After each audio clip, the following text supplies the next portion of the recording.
आएंगे मंदिर में राम लला के दर्शन करने के लिए? मैं तो 22 तारीख को भी गया था। मैं हर रोज जाता हूँ रघुनाथ मंदिर, मेरे घर से 400 मीटर दूर है। कि आज तो आप कह रहे हैं कि 15 लाख की बात जुमला थी, 2 करोड़ नौकरियों की बात जुमला थी, परंतु 15 लाख को आधार बनाकर, आश्वासन को आधार बनाकर हम सब ने जनधन अकाउंट तो खोले। 24 का चुनाव संगठित होकर कांग्रेस लड़ेगी।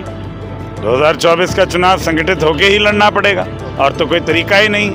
कांग्रेस में संगठन की कोई किसी प्रकार की कमी नहीं, वो इस दुनिया में नहीं रहे। और 2019 में ऐसे सांसद आए हैं कि अगर बिना ढोल धमाके के, पट्टी झंडे के अपने शहर की किसी गली में चले जाएं तो उनको पहचान भी नहीं पाएंगे। ये दुर्भाग्यपूर्ण और निंदाजनक। क्या लग रहा है, क्या 2024 में चुनाव होंगे लोकसभा के या विधानसभा के, क्या लग रहा है माहौल? जैसा कि मैंने आपको कहा कि 10 साल के विश्वासघात के सिलसिले को विराम देने का समय आया है। 2014 में जब बीजेपी की सरकार बनी तो जनता के अंदर एक आस जगी थी कि महंगाई युक्त मुक्त भारत होगा, भ्रष्टाचार मुक्त भारत होगा। फिलहाल हमारे साथ कांग्रेस के गद्दावर नेता चाणक्य शर्मा है, जिनको लोग अपने भावी एमपी के तौर पर देख रहे हैं, सांसद के तौर पर देख रहे हैं। सर, क्या कहेंगे? आज पानीपत पहुंचे हैं, गणतंत्र दिवस पूरा देश मना रहा है, क्या कहना चाहेंगे? हैप्पी रिपब्लिक डे, गणतंत्र दिवस की आपको शुभकामनाएं। बता दूं आपको, इनके भाषण को जब कोई सुनता है तो एक पिन ड्रॉप साइलेंट होता है जब ये भाषण देते हैं। सर, क्या कहेंगे, कितना खुश है बीजेपी की सरकार ने जो काम किए हैं? महंगाई, भ्रष्टाचार, बेरोजगारी को लेकर सरकार में, सत्ता में जब सरकार आई थी तो उन्होंने दावा किया था कि कांग्रेस मुक्त भारत की बात करते हैं, भ्रष्टाचार मुक्त भारत की बात करते हैं। क्या लगता है कहाँ तक ये सक्सेस हो पाए और क्या लगता है आपको? देखिए, 10 साल पहले समाज की हर परत को लुभाने के लिए वादे किए गए थे। नौजवान को नौकरियों का वादा था तो किसान को आय दुगनी का वादा था, गरीब को घर का, प्लॉट का, घर बनाने की धनराशि का वादा था, तो महिलाओं को वादे किए गए थे कि महंगाई पर संतुलन और नियंत्रण पाया जाएगा। अब 10 साल गुजर चुके हैं। 10 साल में इन वादों का अनुसरण ये भूल गए। बेरोजगारी बढ़ती गई, महंगाई बढ़ती गई, और इन्होंने अपने आश्वासनों को जुमला करार करना शुरू कर दिया। मैं आपके माध्यम से, पानीपत के आवाम के माध्यम से ये बात उठाना चाहता हूँ कि आज तो आप कह रहे हैं कि 15 लाख की बात जुमला थी, 2 करोड़ नौकरियों की बात जुमला थी, परंतु 15 लाख को आधार बनाकर, आश्वासन को आधार बनाकर हम सब ने जनधन अकाउंट तो खोले थे।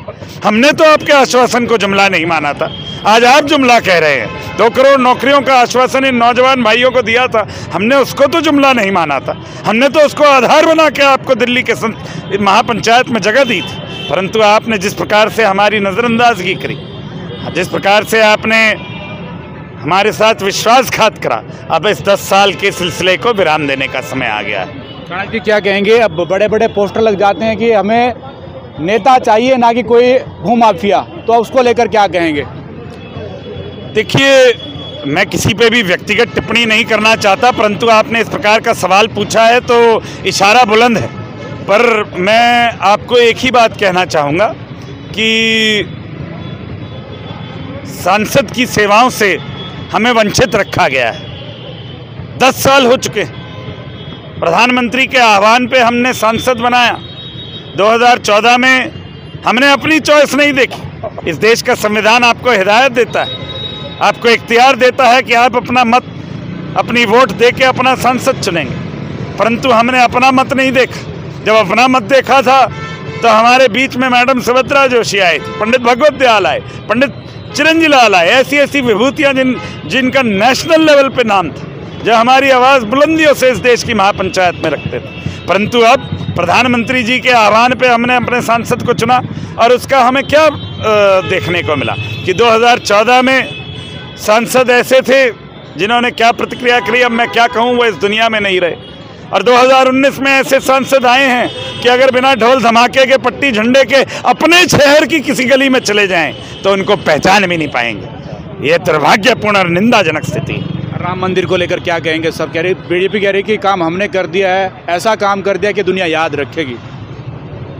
देखिए, या तो बीजेपी अपने आप को भगवान से बड़ा समझती है कि वो कह रहे हैं कि हमने भगवान का मंदिर बना दिया।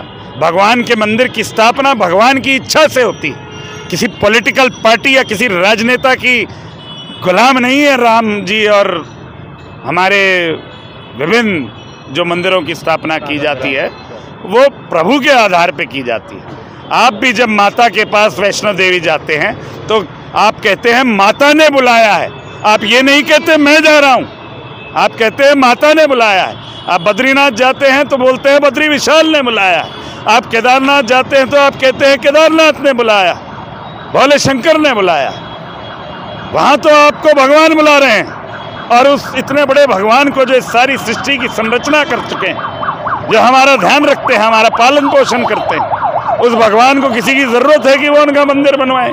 ये भगवान राम के आदेश पर मंदिर बना है। आप भी जाएंगे मंदिर में राम लला के दर्शन करने के लिए? मैं तो 22 तारीख को भी गया था। मैं हर रोज जाता हूँ रघुनाथ मंदिर, मेरे घर से 400 मीटर दूर है। तो माहौल अब क्या लग रहा है? क्या 2024 में चुनाव होंगे लोकसभा के या विधानसभा के, क्या लग रहा है माहौल? जैसा कि मैंने आपको कहा कि 10 साल के विश्वासघात के सिलसिले को विराम देने का समय आया है। नौजवान के भविष्य को गर्दिश में छोड़ के जो महंगाई का दौरा तमाचा उसके चेहरे पे मारा गया, निश्चित रूप से आने वाले समय में भाजपा दरवाजे का रास्ता देखेगी। राहुल गांधी जी यात्रा शुरू की है कि भारत न्याय यात्रा, इधर कांग्रेस संदेश यात्रा हरियाणा में चली हुई है, दोनों को कैसे देखते हैं? पार्टी की तरफ से हर घर कांग्रेस, घर घर कांग्रेस यात्रा चलाने का आदेश हमें दिया गया था। 15 दिन पहले हमारे पीसीसी की मीटिंग चंडीगढ़ में बुलाई गई थी। पीसीसी का आदेश हुआ था कि घर घर कांग्रेस, हर घर कांग्रेस का संदेश हम हमारे मोहल्लों, गांव, ढाणियों, शहरों सब तक लेके जाएं। हम कोशिश कर रहे हैं। कांग्रेस के सब नेतागण, शीर्ष नेतृत्व, मूल वर्कर सब कोशिश कर रहे हैं कांग्रेस को अपने अपने तरीके से सशक्त करने की। इसमें क्या गुस्ताखी है? 2024 का चुनाव संगठित होकर कांग्रेस लड़ेगी। 2024 का चुनाव संगठित होकर ही लड़ना पड़ेगा, और तो कोई तरीका ही नहीं। कांग्रेस में संगठन की कोई किसी प्रकार की कमी नहीं, हर तरीके से कांग्रेस सशक्त है। और आज आपने देखा पानीपत में वीरेंद्र शाह जी के आह्वान पे गणतंत्र दिवस मनाने के लिए किस प्रकार का हुजूम नौजवानों का, हमारे बुजुर्गों का, हमारे मार्गदर्शकों का, महिलाओं का यहाँ टूटा। कांग्रेस दफ्तर पे इस प्रकार की भीड़ लगी कि यहाँ जाम लग गए। तो ये इस बात का संकेत देता है कि कांग्रेस पानीपत शहर में वीरेंद्र शाह जी ने किस प्रकार से प्रबल रूप से खड़ी कर रखी है। और अगर आपके शहर में ही कांग्रेस का स्वरूप इतना सशक्त है तो स्टेट में तो कोई दोहराया ही नहीं कि कांग्रेस सशक्त है। बिल्कुल, देखिए चाणक्य शर्मा जी हमारे साथ थे, जिन्हें लोग अपने भावी एमपी सांसद के तौर पर देख रहे हैं और पानीपत पहुंचे थे। आप लोगों को वीडियो कैसी लगी कमेंट बॉक्स में अपनी राय जरूर दें और वीडियो को ज़रूर शेयर करते रहें।